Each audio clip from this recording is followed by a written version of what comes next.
title crackling in the glass. Alexei and Marina had been together for 12 years.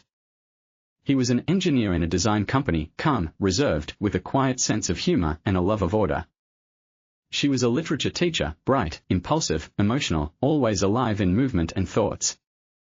They were different, but for a long time this difference seemed to them to complement each other.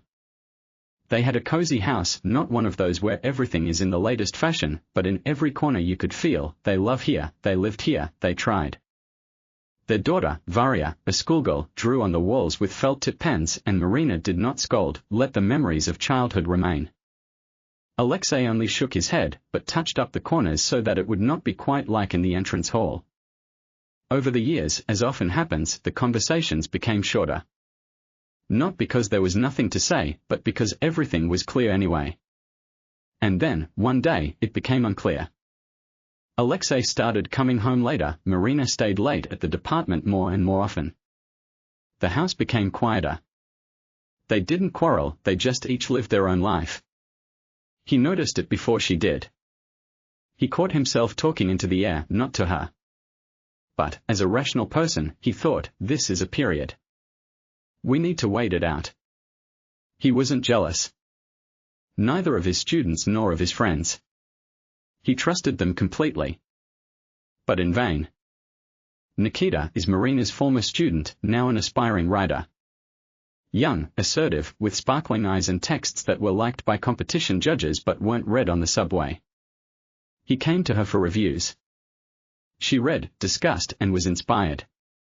From conversations about Gogol to personal discussions, why didn't you leave your husband? He asked once, looking straight into her eyes. Marina laughed. But she lay for a long time at night, staring at the ceiling. At first, it was a game. Tension. She convinced herself that she simply liked the feeling of being alive.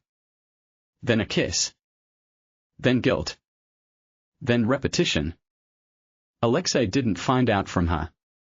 He simply went to her email on her laptop, by accident. He saw the letter.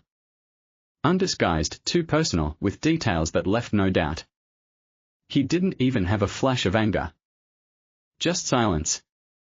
He got up, went out, went for a walk. Then he came back and said, I know everything. Marina turned pale.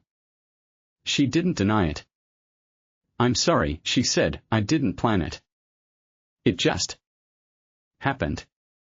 Happened is when it started raining, he answered. You chose. The divorce was quiet. Without shouting. Varya was explained carefully, at first she didn't understand. Then she withdrew. Alexei left. Not to another woman, just to an apartment where there was only him and the books he hadn't read. Marina was left with the feeling that she had won freedom, but lost something more important, self-respect. Nikita quickly disappeared. He turned out to be not the hero of the novel, but an episode. 2 years passed. Alexei was dating a woman, a kindergarten teacher. Quiet, kind, without storms. Marina worked, wrote articles, invited Varya to visit more often, tried not to ask about her ex. Deep down, she knew it was a mistake.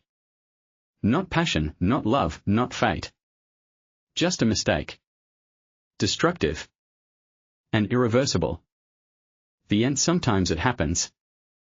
Betrayal is not always born from hatred or passion, sometimes from emptiness. But emptiness, unlike love, does not give a future.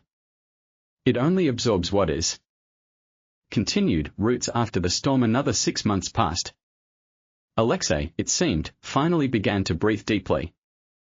His new companion, Tatiana, the teacher, did not disturb his mind, but her presence calmed him. They went to the forest, picked mushrooms, cooked together, watched old films. Varya treated her well, without enthusiasm, but with respect.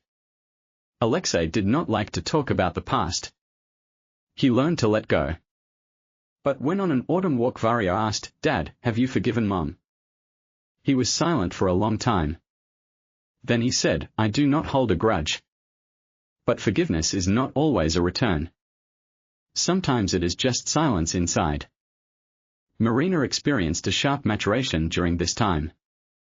In the first year after the divorce, she tried to find the same fire that she felt with Nikita, but everything seemed false. Once, on Varia's birthday, when Alexei brought his daughter to her home, their eyes met. He only asked, "How are you?" And there was no anger or reproach in this question. She answered, "Learning to live again." They stood by the door, awkwardly, almost like strangers. But there was something honest in that awkwardness. Old pain was peeled off in layers. Marina began writing again. Not about love, about choice. About the price of human decisions. Her articles began to be published. She gave lectures for adults where she spoke not about the classics, but about life. She began to be invited to schools to talk to teenagers about boundaries, honesty and mistakes. A core appeared inside her that was not there before. 2 years later, Alexei married Tatiana. Modestly, without a lavish celebration. Varia walked next to him in a white dress and held his hand, like in childhood. In the photograph, he smiled for the first time in a long time, not for someone, but sincerely. Epilogue: Marina is alone. But no longer broken, but deep. She sometimes sees them in the city, Alexei, Tatiana, Varia. She smiles. She is not jealous, she does not suffer. She simply let go. And someone has appeared in her life too. Not seriously yet. But already, light. The point of the story is not that everything comes back. But that even destruction can be survived. Sometimes a breakup is the only way to meet your true self again.